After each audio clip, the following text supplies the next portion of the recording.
Өзбекстанда муфтияттын уруксаты жок ажылыкка барып келген зыяратчылар суракка алынды. Ташкент аэропортунда мусулмандар дин башкармалыгынан уруксат албастан жеке фирмалар аркылуу ажылыкка барып келген 35 өлкө жараны кармалды. Алардын биринин айтымында атайын кызмат өкүлдөрү зыяратчылардын ажыга ким менен баргандыгы, канча акча төлөгөндүгү жана өлкө сыртында кимдер менен жолуккандыгы тууралуу суроолорду беришти. Биз 28 августта Дубайдан учуп келерибиз менен мамлекеттик коопсуздук кызматынын өкүлдөрү тарабынан кармалып, сурак берүү үчүн атайын бөлмөгө киргизилдик. Ал жактан Даврон аттуу сакалчан адамды көрсөтүп, ага канча акча бергендигибизди сурашты. Аэропортто 7 саат кармап турушкандан кийин паспортубузду алып калып кое беришти. Документтерибизди кийин милиция бөлүмүнө суракка чакырылганда алып кете турганыбызды айтышты, деди ал.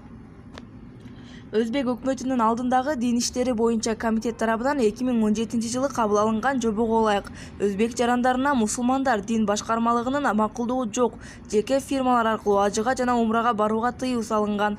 Суракка алынган зыяратчылардын бири мусулмандар дин башкармалыгы аркылуу ажылыкка баруу кыйла түйшүктүү экенин айтты.